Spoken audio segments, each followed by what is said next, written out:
Xia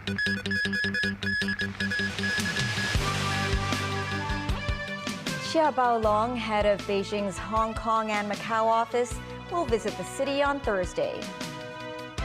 Government launches measures to warn against phone fraud.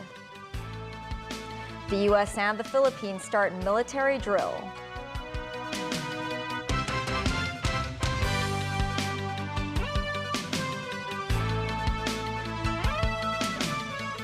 Hello and welcome to TVB News. Hong Kong and Macau Affairs Office Director Xia Baolong will visit the city for 6 days beginning this Thursday and will be participating in National Security Education Day activities. Veteran political commentator Lau Siu Kai believes that Xia's visit is meant to solidify Beijing's leadership in the SAR. Timothy Lee has our top story. The government announced today that Xia Baolong, director of the Hong Kong and Macau Affairs Office, will visit the city between the 13th and 18th of this month. He will attend the opening ceremony of the National Security Education Day's activities at the Convention and Exhibition Center in Wan Chai this Saturday morning. Chief Executive John Lee said Hong Kong warmly welcomes Xia and that the government will make proper arrangements to ensure a smooth visit. Sources said Xia may also visit schools and meet with officials and lawmakers. Professor Lau Siu Kai, a consultant for the Chinese Association of Hong Kong and Macau Studies, believes that Xia's visit is a first since an organizational upgrade of the Hong Kong and Macau Affairs Office. He noted that Xia's visit reflects Beijing's concerns with national security in Hong Kong, as well as the need to create the right atmosphere for the implementation of Article 23 of the Basic Law. In July 2021, on the one-year anniversary of the national security law's implementation in the city, Xia spoke from Beijing via video link in a forum, when he stated 5 requirements for Hong Kong's leadership. Xia also called for an end to subdivided flats in the SAR. The last director of the body to visit the city was Wang Guangya, who stayed in Hong Kong for 3 days in 2011. He toured the Hong Kong Stock Exchange, the Monetary Authority, and the residential areas of Tin Shui Wai. Timothy Lee, TVB News. The Office of the Communications Authority has announced that mobile operators in Hong Kong will have to send alerts for suspicious phone calls from outside Hong Kong. Veronica Lin reports. Starting next month, all mobile networks in Hong Kong will have to alert service users to potential fraudulent phone calls. The targeted numbers are prefixed with +852. The alert, "Call is from outside Hong Kong, beware of deception," will be sent to users via voice and text in Cantonese, Mandarin, and English during an incoming call.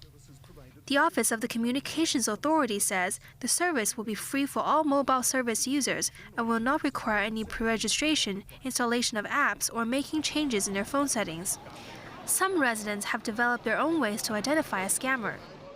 I normally tell when it's like a 3 number or when they start speaking very fast as soon as I pick up the phone. Others say a mere alert will not be enough. I think it's a great idea. I mean, but you know, the people that invent this stuff, when the government comes in and does something to fix it, then they just find another way to do it. Chaucer Leung, Director General of Communications, says fraudulent callers usually have numbers that start with +852, followed by 8 digits. However, if a friend calls you from outside Hong Kong, for instance, the prefix also shows up. Therefore, he says, the reason why they have not asked telecom companies to intercept all calls with a +852 prefix is because not all of them are fraudulent. Many residents say they welcome the idea of adding a warning message to suspicious calls, but they say the government needs to do more to penalize the scammers. Veronica Lin, TVB News. After a historic win at the World Championship in Romania, the city's women's ice hockey team made a triumphant return to Hong Kong. A few of the players landed in Hong Kong this afternoon and were received by their families. As for possible penalties from a previous anthem blunder, the Hong Kong Ice Hockey Association says they hope the players will not be affected. Team manager Annie Kwan says she hopes management will take responsibility for the incident and that they will submit a report that satisfies the government and the Sports Federation and Olympic Committee of Hong Kong, China. She adds that the controversy has not affected the players' moods. The United States and the Philippines today launched their largest combat exercises in decades. After China conducted 3 days of military drills on the Taiwan Strait, Washington is keen to put on a show of firepower in the South China Sea. Nazvi Karim has more. These are the 38th annual drills held by the longtime allies, known as Balikatan or shoulder to shoulder in Tagalog. They will run up to April 28th and involve almost 18,000 military personnel. More than 12,000 troops are American, 5,400 are from the Philippines, with Australia providing at least 111 soldiers. Our nations and our military forces share an unbreakable bond built through decades of working shoulder to shoulder promoting peace and stability. In this, the 38th iteration of Balikatan, Philippine and U.S. forces are coming together in large numbers, approximately 17,600 participants in total. U.S. warships, fighter jets, as well as its Patriot missiles, HIMARS rocket launchers and anti-tank javelins are to be showcased, officials say. The highlight is scheduled for April 26th, when U.S. and Filipino forces will, for the first time, sink a 200-foot target vessel in Philippines' territorial waters with live-fire rocket barrage. The location facing the South China Sea and across the waters from the Taiwan Strait would likely alarm China, but Philippine military officials said the exercise was not aimed at any country. The drills have angered some Filipinos who staged a protest carrying placards that read, U.S. imperialist, #1 terrorist, and U.S. troops out now. We are opposed to having U.S. war games in the Philippines. This is an affront to our national sovereignty. This drags the Philippines into an inter-imperialist conflict that is not in our interest. This will definitely escalate tensions because for the first time, they're doing live-fire exercises in the simulated sinking of a ship. So what does the U.S. intend to do with that? It intends to provoke China. Nazvi Karim, TVB News. Brazilian President Luiz Inácio Lula da Silva is on his way to China for a 2-day visit. On the eve of his departure, he said he will invite President Xi Jinping to Brazil.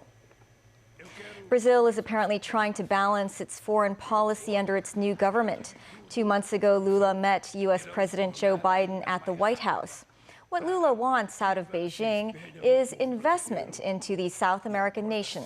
The trip was originally planned for March, but got postponed after Lula was diagnosed with mild pneumonia. Following his visit to China last week, French President Emmanuel Macron was reported as saying Europe has no interest in accelerating the conflict in Taiwan. His comments were criticized by some politicians on both sides of the Atlantic. Tracy Furness has more. President Macron's comments were published by French newspapers The Echo and Politico following his state visit to China last week. Macron said, "The question we need to answer as Europeans is the following. Is it in our interest to accelerate on Taiwan? No." The comments were believed to be made before China launched military exercises around Taiwan in response to a trip to the US by the Taiwanese leader.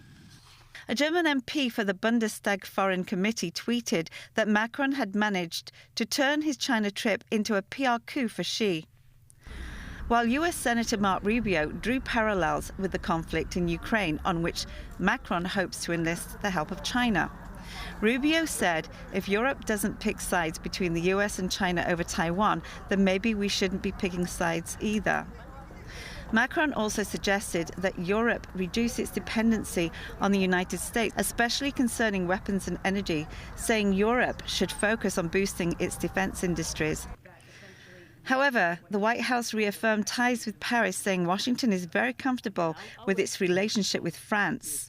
We're very comfortable and confident in the strong alliance and the strong friendship that exists between our two countries, and the fact that we have been working together on the continent, and elsewhere around the world with France. A spokesperson for the French embassy in the United States said, "The US is our ally with whom we share our values."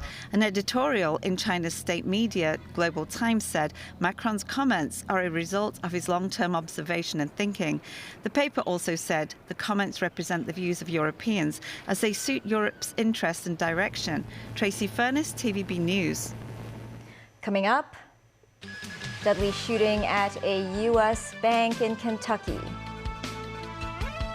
Repercussions from leaked U.S. documents on military aid to Ukraine.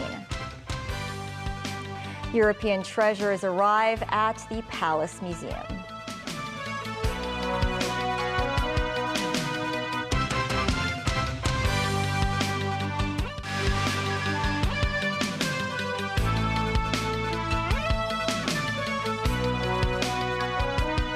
Welcome back. In the U.S., a bank employee in Kentucky opened fire at his workplace on Monday, killing 5 people and wounding 9 others. Matthew Bray reports. This is the scene outside the Old National Bank after a 23-year-old man named as Connor Sturgeon shot 5 people inside the bank and injured 9 more. One U.S. network citing police sources reported that Sturgeon was about to be fired by the bank. Officers were on scene within 3 minutes. The suspect shot at officers. We then returned fire and stopped that threat. The suspect is deceased. The attack, which was live streamed, was removed by the big social media firms. He had a long assault rifle, and you hear the shots just start firing. What did he look like? I didn't see his face. Were you in a meeting? Yeah, we were in the back conference room. Whoever's next to me got shot and hit bloods on me from it. The Kentucky governor, Andy Beshear, fought back tears, saying that he knew some of the victims, including Thomas Elliott, the vice president at the bank. This is awful. I have a very close friend that didn't make it today. And I have another close friend who didn't either, and one who's at the hospital that I hope is going to make it through. 2 police were among the 9 injured. One of them is critical. Crime scene officers had also descended on the house where Sturgeon was thought to have lived, about 8 kilometres south of the shooting. Matthew Bray, TVB News. Following the recent leakage of documents on U.S. and NATO military aid to Ukraine, Washington security agencies are concerned whether their intelligence sources are compromised. The leaks could be the most damaging since the 2013 publication of thousands of documents on WikiLeaks. This report from NBC News. The leaked documents include sensitive and top-secret intelligence about U.S. adversaries and allies, potentially jeopardizing U.S. spies in hostile countries and electronic surveillance. We don't know who's responsible for this, and we don't know if they have more that they intend to post. The documents show Ukraine running low on ammunition and using U.S. intelligence to strike a Russian target. Russia's military struggling in Ukraine. South Korea reluctant to help the U.S. supply artillery to Ukraine.